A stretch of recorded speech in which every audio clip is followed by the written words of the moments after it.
Hello dear students, मैं हूं आपका इंस्ट्रक्टर प्रणय कुमार और आप देख रहे हैं Gyanoday coaching centre YouTube channel.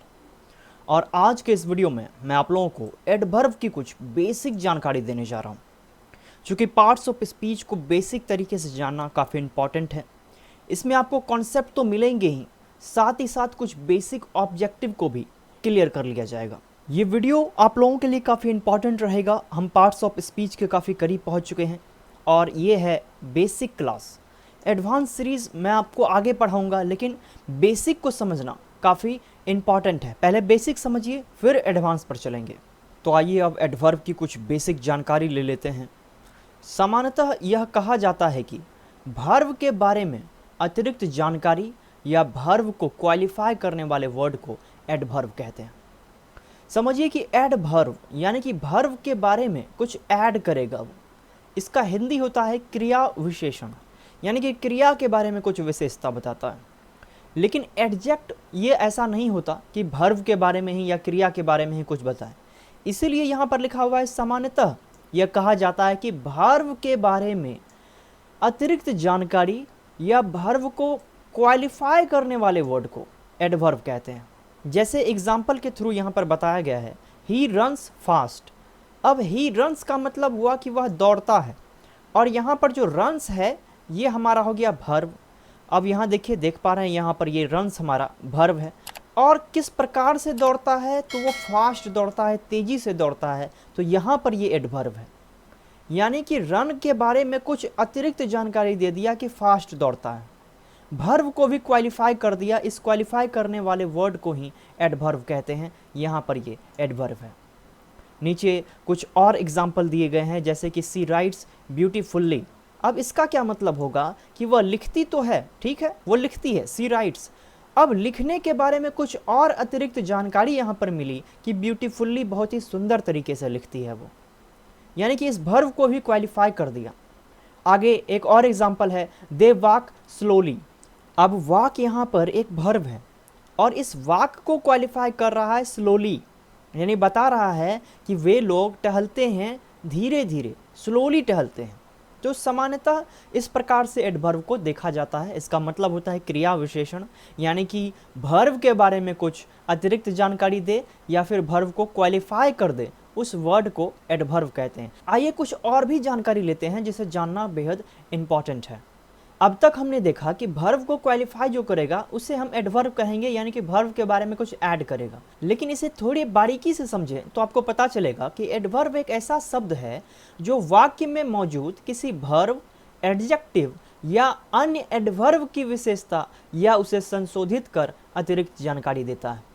तो अभी तक हमने जाना कि वर्ब के बारे में कुछ अतिरिक्त जानकारी दे, वर्ब को संशोधित कर दे, उसे क्वालिफाई कर दे, तो उसे एडवर्ब कहते हैं। लेकिन ये वर्ब को तो क्वालिफाई करेगा ही, साथ ही साथ एडजेक्टिव को भी या किसी अन्य एडवर्ब को भी, यानी अपने आप की विशेषता भी ये बता सकता है, उसे संशोधित कर सकता है। यानी कभी वर्ब के बारे में, कभी एडजेक्टिव के बारे में, और कभी खुद किसी अन्य एडवर्ब के बारे में अगर ये कोई अतिरिक्त जानकारी दे, वाक्य में मौजूद उस शब्द को एडवर्ब कहते हैं। जैसे एग्जाम्पल के थ्रू यहाँ पर आप आराम से समझिए, सी स्पीक्स स्लोली। अब यहाँ पर क्या है, स्पीक्स, यहाँ पर ये वर्ब है और यहाँ पर वर्ब के बारे में अतिरिक्त जानकारी है कि वो बोलती है स्लोली, यानी धीरे तरीके से। वर्ब स्पीक्स को संशोधित कर रहा है। अब यहाँ पर नेक्स्ट है, these are very sweet mangoes. अब यहाँ पर जो ये स्वीट है ना, यहाँ पर तो कोई भी वर्ब आपको नहीं दिख रहा होगा। अब यहाँ पर जो स्वीट है वो एक एडजेक्टिव है। एडजेक्टिव स्वीट को संशोधित कर रहा है। कौन संशोधित कर रहा है, ये वेरी, यानी कि यहाँ पर स्लोली ये एक वर्ब को मॉडिफाई कर रहा था, संशोधित कर रहा था, कुछ विशेष जानकारी दे रहा था।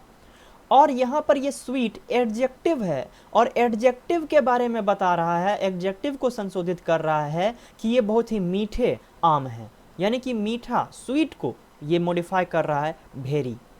नीचे लिखा गया है एक और एग्जांपल, माई हॉर्स रन्स वेरी फास्ट। ये खुद एक एडवर्ब है, फास्ट।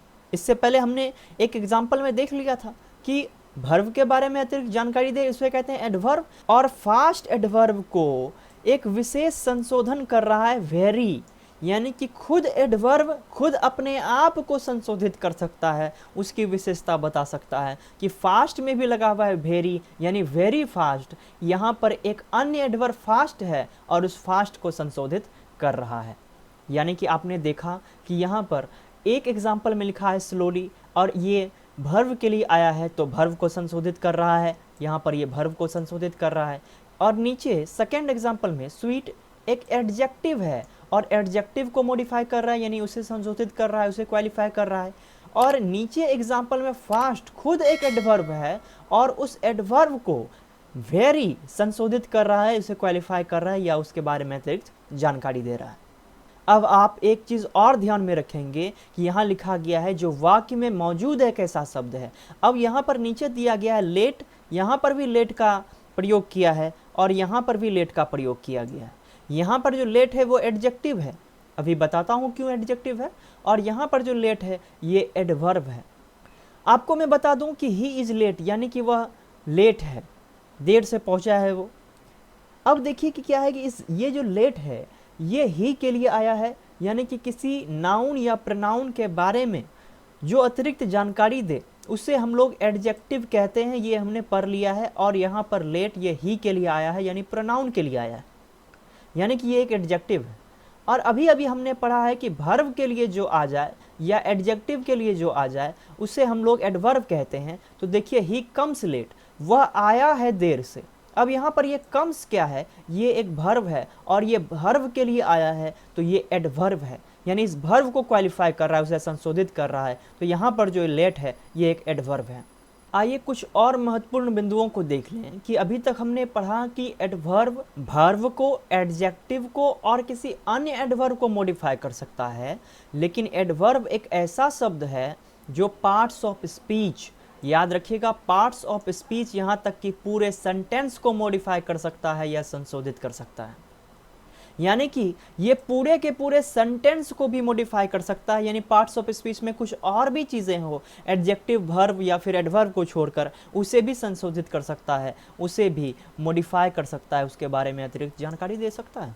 देखिए नीचे एग्जाम्पल के थ्रू कहा गया है we reached home much after the sunset. अब यहाँ पर क्या है, एडवर्ब यहाँ पर मच का प्रयोग किया गया है और ये आया किसके लिए है, ये आया है आफ्टर के लिए, और आफ्टर एक प्रीपोजिशन है और यहाँ पर प्रीपोजिशन को मॉडिफाई कर दिया, यानी प्रीपोजिशन को संशोधित कर दिया। जबकि ये आफ्टर ना तो वर्ब है, ना ही एडजेक्टिव है, ना ही एडवर्ब है, ये प्रीपोजिशन को मॉडिफाई कर दिया, उसे संशोधित कर दिया, यानी कि पार्ट्स ऑफ स्पीच के किसी भी चीज़ को ये मॉडिफाई कर सकता है, संशोधित कर सकता है। यहाँ पर मच एक एडवर्ब है। नीचे देखिए सर्टनली सी इज़ राइट। अब सी इज़ राइट ये पूरा का पूरा सेंटेंस है और पूरे सेंटेंस को सर्टनली ने मॉडिफाई किया, उसे संशोधित किया, यहाँ पूरे सेंटेंस को मॉडिफाई कर रहा है। तो याद रखिएगा सिर्फ एडवर्ब हम लोग बेसिक समझ लेते हैं कि वर्ब के बारे में कुछ अतिरिक्त जानकारी दे या क्रिया के बारे में कुछ विशेषता बताए तो उसे हम लोग एडवर्ब कहते हैं। लेकिन आज मुझे लगता है कि आपको थोड़ा बहुत कॉन्सेप्ट क्लियर हो गया होगा। एडवर्ब की बेसिक जानकारी आपको अगर पसंद आ रही है तो इस वीडियो को लाइक और शेयर जरूर कीजिएगा। चलिए अब आगे बढ़ते हैं। अब आते हैं यूजेस ऑफ सम एडवर्ब्स, यानी कि कुछ एडवर्ब के यूजेस को देखते हैं। ऐसा तो एडवर्ब को कई भागों में बांटा गया है जो कि एक वीडियो में कवर करना उतना आसान नहीं होगा, इसलिए एडवर्ब ऑफ टाइम यानी कि टाइम एडवर्ब का प्रयोग हम लोग काफ़ी करते हैं और कुछ कन्फ्यूजिंग पार्ट हैं इसमें, जिसे हम लोग आज क्लियर कर लेते हैं। टाइम एडवर्ब जो हम लोग कहते हैं ना, daily, yesterday, tomorrow, since, for, from, etc, ये सारे ना टाइम एडवर्ब हैं, यानी कि ये टाइम के लिए आए हैं। तो आप लोगों को अगर कोई पूछ दे कि टुमारो है क्या, तो ये टाइम एडवर्ब है। येस्टरडे है क्या, ये टाइम एडवर्ब है, यानी कि एडवर्ब ऑफ टाइम है। उसमें ही दो कंफ्यूजिंग पार्ट हैं, सिंस और फॉर। आइए सिंस और फॉर को समझेंगे और सिंस और फॉर के कुछ ऑब्जेक्टिव को भी क्लियर कर लेंगे। सिंस और फॉर का मतलब अगर हम लोग ऐसे हिंदी जाने तो होता है से, यानी कि कोई कार्य किसी समय से चल रहा है, तो उसके लिए सिंस और फॉर का प्रयोग करते हैं। सिंस का प्रयोग तब करेंगे जब वन पॉइंट ऑफ टाइम यानी अवधि को दर्शाना हो, कोई अवधि हो और उस अवधि को एक ही पॉइंट में दर्शाना हो। जैसे मंडे, बात खत्म, एक पॉइंट में क्लियर है। जनवरी ये एक अवधि है, एक पॉइंट में दर्शाया जा सकता है। 2021 ये एक अवधि है, एक पॉइंट में दिखाया जा सकता है। मॉर्निंग, नाइट, इवनिंग, ये सारे अवधि हैं इसे एक बार में दिखाया जा सकता है। या फिर अगर हो कि 5 बजे 6 बजे, तो ये सारे क्या हैं, अवधि हैं। यानी कि होगा सोमवार से, जनवरी से 2021 से, सवेरे से, या 5 बजे से, पढ़ रहा हूँ, खेल रहा हूँ, हंस रहा हूँ, ऐसा कोई चीज़ अगर होगा तो सिंस का प्रयोग होगा। और फॉर का प्रयोग करते हैं 2 पॉइंट्स ऑफ टाइम यानी अंतराल के लिए। जैसे 1 घंटा, 1 घंटे को होने में अंतराल लगेगा, यानी एक कभी चालू हुआ होगा, फिर आधा घंटा हुआ होगा, फिर और एक आधा घंटा हुआ होगा, मिल करके यानी कि 60 मिनट पूरा हुआ होगा, तब जा करके ये 1 घंटा हुआ होगा। उसी प्रकार से 10 आवर्स यानी कि 10 घंटे भी पूरे तब हुए होंगे जब 1 घंटा 2 घंटा 3 घंटा खत्म हुआ होगा। तो एक यहाँ पर एक पॉइंट बनेगा और एक पॉइंट यहाँ बनेगा, यानी इसे 2 बिंदु में दर्शाना पड़ेगा। 10 डेज सेम टू सेम वही बात है कि अंतराल की बात हो रही है, 10 दिनों का अंतराल, 10 सालों का अंतराल। इस प्रकार से अंतराल के लिए याद रखिएगा, अंतराल के लिए फॉर का प्रयोग करते हैं और सिंस का प्रयोग करते हैं अवधि के लिए। इसका आप स्क्रीनशॉट लेना चाहें तो ले लीजिएगा। आगे इसी पर चलिए हम लोग कुछ ऑब्जेक्टिव को डील करते हैं। अब आइए इसी वीडियो में हम लोग सिंस और फॉर के कुछ कंफ्यूजिंग पार्ट को ख़त्म कर लेते हैं 5 ऑब्जेक्टिव के द्वारा, और मुझे यकीन है कि आप लोग इसे भली भांति समझेंगे। फर्स्ट एग्जांपल, फर्स्ट क्वेश्चन कह रहा है I have been here dash dash morning. अब आपको मैंने बताया था अगर किसी चीज़ को 1 पॉइंट ऑफ टाइम से दर्शाया जा सके, यानी कि सवेरे, ये क्या है, ये एक अवधि है, तो इसके लिए किसका प्रयोग करेंगे, सिंस, फॉर या फिर फ्रॉम। यहाँ पर सिंस का प्रयोग होगा, तो राइट आंसर क्या हो जाएगा, since. I have been here since morning, मैं यहाँ पर सवेरे से हूँ। नेक्स्ट क्वेश्चन कह रहा है he has been doing his work dash dash 10 days. अब आप याद करिए कि ये 10 डेज ये एक अवधि है या अंतराल है, यानी कि इसे 2 पॉइंट में दिखाया जाएगा, 1 दिन 2 दिन 3 दिन, ऐसे 10 दिन खत्म होगा तब ये 10 डेज आएगा, यानी पहले दिन से लेकर के 10वें दिन ये 2 पॉइंट पर दर्शाना होगा। तो इसके लिए फॉर का प्रयोग करेंगे, तो राइट आंसर फॉर होगा। He has been doing his work for 10 days, वह अपना काम 10 दिनों से कर रहा है। नेक्स्ट क्वेश्चन कह रहा है you have been living in this town dash dash 2010। तो ये 10 साल नहीं, ये जो है ना 2010 है, और 2010 एक अवधि है, और अवधि के लिए सिंस का प्रयोग करते हैं। You have been living in this town since 2010, यानी कि तुम 2010 से इस शहर में रह रहे हो। अगर यहाँ पर 10 साल होता तब हम फॉर का प्रयोग करते, फ्रॉम का प्रयोग कहाँ करेंगे, आगे जस्ट अब आ गया। नेक्स्ट क्वेश्चन कह रहा है he will have been living in Katihar dash dash 2 days. अब बताइए कि ये 2 डेज 1 पॉइंट ऑफ टाइम है या फिर 2 पॉइंट ऑफ टाइम। अब यहाँ पर ये एक अवधि नहीं बल्कि एक अंतराल है, 2 दिनों का अंतराल। तो अंतराल को दर्शाने के लिए हम लोग फॉर का प्रयोग करते हैं, तो यहाँ पर फॉर आंसर सही हो जाएगा। He will have been living in Katihar for 2 days, वह 2 दिनों से कटिहार में रह रहा होगा। और नीचे जो एक एग्जाम्पल लिखा गया है we shall have been doing our job dash dash January. अब आपको लगेगा कि ये जनवरी 1 पॉइंट ऑफ टाइम है, जो कि बिल्कुल सही है, ये एक अवधि है, लेकिन ये जो वाक्य है वो भविष्य का है, शैल को देख करके हमें पता चला, और भविष्य के साथ सिंस का प्रयोग नहीं बल्कि फ्रॉम का प्रयोग होता है, यानी जहाँ पर सिंस का प्रयोग करना था वहाँ पर अब भविष्य में फ्रॉम का प्रयोग करेंगे, क्योंकि ये समय आगे चलकर शुरुआत होगा, इसलिए यहाँ पर फ्रॉम का प्रयोग करेंगे। तो राइट आंसर फ्रॉम होगा। We shall have been doing our job from January, हम लोग जनवरी से अपना काम कर रहे होंगे। तो उम्मीद है कि सिंस और फॉर में कुछ कंफ्यूजिंग पार्ट आपको इसी वीडियो में कवर हो गए होंगे। यूजेस ऑफ सम एडवर्ब्स में कुछ और भी चीज़ें हैं जो हमें कंफ्यूज करती हैं, जैसे कि मच और वेरी।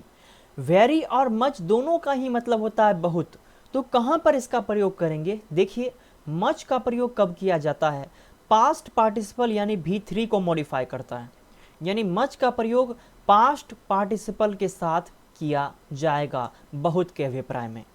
और वेरी का प्रयोग बहुत के अभिप्राय में तब करते हैं जब प्रेजेंट पार्टिसिपल को मॉडिफाई करना हो, यानी कि प्रेजेंट पार्टिसिपल को मॉडिफाई करता है।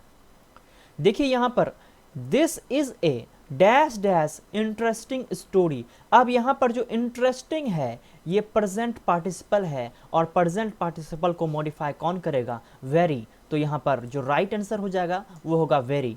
This is a very interesting story. अब यहाँ पर अगर हम लोग दे दें this is a much interesting story तो यहाँ पर थोड़ा एरर जनरेट हो जाएगा, तो ये वाक्य सही नहीं होगा। नेक्स्ट एग्जाम्पल कह रहा है I was dash dash surprised at my promotion. मैं अपने प्रमोशन पर काफ़ी आश्चर्यचकित था। अब यहाँ पर सरप्राइज्ड का प्रयोग किया गया है, यानी कि ये पास्ट पार्टिसिपल है और पास्ट पार्टिसिपल से पहले मच का प्रयोग किया जाता है।